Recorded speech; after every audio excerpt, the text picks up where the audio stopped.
वाहिगुरु जी का खालसा वाहिगुरु जी की फतेह। हम सब बैठे हुए हैं गुरुद्वारा दाता बंदी छोड़ किला ग्वालियर में।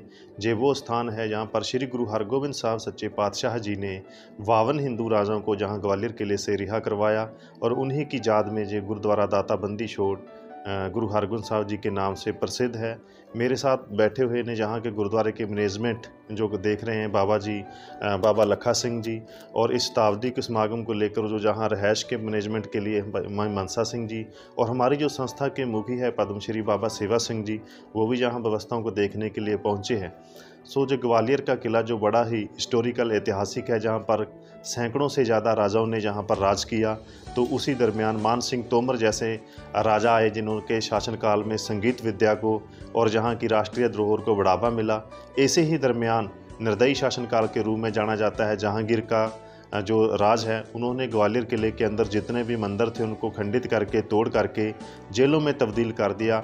उसी टाइम में गुरु हरगोबिंद साहब सच्चे पातशाह जी जो है अमृतसर के अंदर, क्योंकि सिखों के 5वें गुरु श्री गुरु अर्जन देव की शहीदी के उपरांत मीरी और पीरी का सिद्धांत दुनिया को देने वाले बाबा बुड्ढा जी ने मीरी और पीरी का सिद्धांत दे करके श्री गुरु हरगोबिंद साहब सच्चे पातशाह जी को मीरी और पीरी का सिद्धांत दिया और गद्दी राज तिलक करके गद्दी पे बिठाया। और गुरु साहब ने अकाल तख्त, जो अकाल मीन्स गॉड, खुदा परमेश्वर का एक ऐसा तख्त रचा जहाँ से पूरी दुनिया को मतलब हक सच और न्याय की जो आवाज़ उठने लगी। गुरु साहब ने ऐसे ही, क्योंकि उस टाइम मुगलिया हुकूमत में जहांगीर ने कुछ फतवा जारी किया था कि कोई भी ऊंची इमारत नहीं कर सकता, कोई भी थड़ा नहीं लगा सकता, कोई भी शस्त्र विद्या नहीं कर सकता, कोई भी घुड़सवारी नहीं कर सकता, कोई भी सुंदर दस्तार नहीं सजा सकता। तो ऐसे कई प्रतिबंध थे मुगलिया हुकूमत के कारण।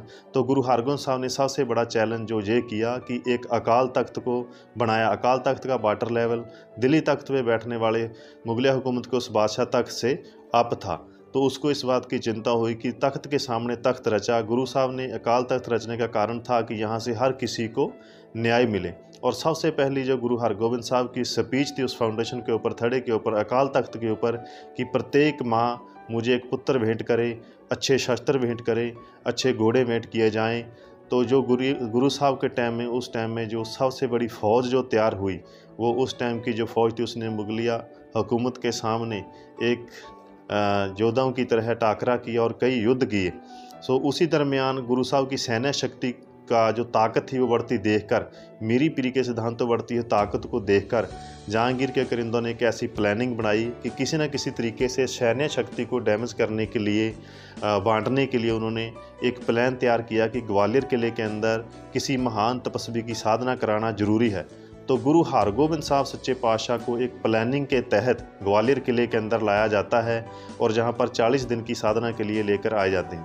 और गुरु हरगोबिंद साहब जहां आकर देखते हैं कि 52 हिंदू राजा जो बड़े ही दयनीय स्थिति में जहां अपना जीवन व्यतीत कर रहे थे, तो गुरु जी के साथ जो 5 सिख आए थे, तो वो 5 सिख अपनी मेहनत की दसनों की किरत कमाई करते थे और गुरु जी को प्रसादा वो सिखाते थे। लेकिन गुरु जी के साथ जो 5 सिख आए थे वो गुरु साहब के लिए सेवा तो करते थे, और जितने भी जो जहाँ राजा थे उस टाइम में 500 रुपया गुरु जी के लिए जहाँ से शाही खजाने से निकलता था, गुरु जी ने उन राजाओं के ऊपर खर्च किया। क्योंकि इस किले का कमांडेंट हरिदास दरोगा था जो किसी कारण गुरु हरगोबिंद साहब जी का शिष्य बन चुका था। तो उन्होंने गुरु जी को यहाँ के बारे में सब कुछ बताया, तो गुरु साहब की सेवा करने का वचन किया। तो उन्होंने कहा कि अगर हमारी सेवा करना चाहते हो तो इन राजाओं को जो है आप उनकी हेल्प करें, उन्हें अच्छे वस्त्र, अच्छे शस्त्र और अच्छी प्रेरणा दें, ताकि वो उनकी प्रेरणा सदका ही गुरु हरगोबिंद साहब के सभी जो राजा थे शिष्य बने, गुरु जी जहाँ साधना करते थे। और ऐसे ही समय जो 2 साल 3 माह का समय लगभग जो समय बीतता गया, उधर से पंजाब की संगतें व्याकुल हुई गुरु जी के दीदार करने के लिए। तो उन्होंने बाबा बुड्ढा जी को निवेदन किया कि किसी न किसी तरीके से गुरु हरगोबिंद साहब के संगतों को दीदार करवाए जाएँ। जो आज भी हरमंदर साहब में शब्द चौकी की मर्यादा है वो यहीं ग्वालियर किले की देन है। तो बाबा बुड्ढा जी पंजाब से चलते थे, शब्द चौकी के रूप में संगतें आती थी, और आज भी 400 साला शताब्दी समारोह जो किले के ऊपर बड़े ही उत्साह और प्रेम से मनाया जा रहा है, जो श्रद्धा से मनाया जा रहा है, उसमें भी आज भी गोल्डन टेम्पल हरमंदर साहब श्री अकाल तख्त साहब से एक शब्द चौकी जो है ग्वालियर किले के लिए आ रही है, जो 400 साल पहले मर्यादा थी उसी को नवाया जा रहा है। सो उसी समय के दरमियान जो जहांगीर ने जब गुरु हरगोबिंद साहब को यहाँ नज़रबंद किया, राजाओं को जहाँ बंदी बना के रखा हुआ था, तो उसी समय राजा जहांगीर की बादशाह जहांगीर की तबीयत जो ख़राब हो गई, तो उसकी बेगम नूर जहाँ है वो साईं मीर के पास जाती है। तो वो बताती है कि मेरे हालत, मेरे राजा बादशाह सलामत की तंदुरुस्ती दे रोगता के लिए आप प्रेयर करें, प्रार्थना करें। तो उन्होंने कहा कि जब हम अल्लाह का ध्यान धरते हैं, साईं मीर ने कहा कि जब हम अल्लाह का ध्यान धरते हैं तो हमें गुरु हरगोबिंद साहब के दीदार ग्वालियर किले के अंदर होते हैं अल्लाह के रूप में। तो आप उस अल्लाह को, खुदा को वहाँ से रिहा करवाएं तो ही आप स्वस्थ हो सकते हैं। तो उन्होंने रिहाई के लिए यहाँ आवेदन किया कि आप गुरु साहब, पहले ऐसे शख्स थे जो उस किले से रिहा होकर जा सकते थे। गुरुजी की रिहाई का लेटर जब आया तो गुरुजी ने कहा कि हम यहाँ से बिल्कुल नहीं जाएंगे, जाओ तो फिर सभी राजाओं को रिहा कराया जाए। बादशाह जहांगीर बड़ा चतुर और शातिर दिमाग का आदमी था। उसने कहा कि अगर मैं इन राजाओं को गुरुजी की शर्त मान के छोड़ दूंगा, तुझे यहाँ ग्वालियर किले से जाने के बाद तख्ता पलट देंगे। और फिर उन्होंने ऐसा किया कि आप ऐसे लोग जो आपका दामन पकड़ के चले जाएंगे वो उनको हम रिहा कर सकते हैं। तो गुरुजी ने उनकी चतुरता को देखते हुए एक 52 कलियों वाला चोला सलवाया और 52 के 52 राजा उस शर्त के मुताबिक इस किले से रिहा करवाए। तो उसी दिन यहाँ जो हरिदास दरोगा इस किले का कमांडर था, उसने सबसे पहले नारा दिया कि हे दाता बंदी छोड़ आपकी जय हो। तो उस दिन से इस ग्वालियर किले का नाम जो दाता बंदी छोड़, गुरु हरगोबिंद साहब का नाम दाता बंदी छोड़ के नाम से प्रसिद्ध हुआ। और उसी दिन को आज हम बड़ी श्रद्धा के साथ, 400 साल हो गए हैं उस दिन को हम बड़ी श्रद्धा के साथ पूरे भारतवर्ष से गुरु नानक नाम लेवा संघ जो 400 साल शताब्दी समारोह मना रही है। सो जैसे सिखों के अंदर दीपावली वो इसी किले ग्वालियर की देन है, यहीं के इतिहास की देन है। गुरु हरगोबिंद साहब जब जहाँ से राजाओं को रिहा करवा के यहाँ से लगभग 1 महीने के अंदर पंजाब पहुँचते हैं, तो वहाँ पर दीपावली मनाई जाती है। देसी घी के दिए जला करके बाबा बुड्ढा जी की अगवाई में दिवाली मनाई जाती है। तो दीपावली भी इस ग्वालियर किले की देन है।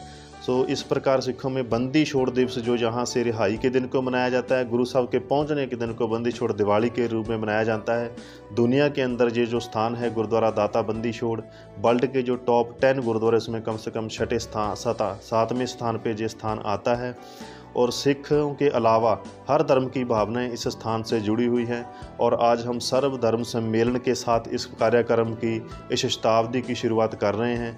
और हम शुभकामनाएं देते हैं जो जहां पहुंचे हैं सभी लोग, कि आप सब इस गुरु हरगोबिंद साहब की खुशियां प्राप्त करें और गुरुद्वारा दाता बंदी छोड़ किला ग्वालियर में पहुंच के अपनी 400 साल शताब्दी समारोह में अपनी हाजिरियां लगाएं।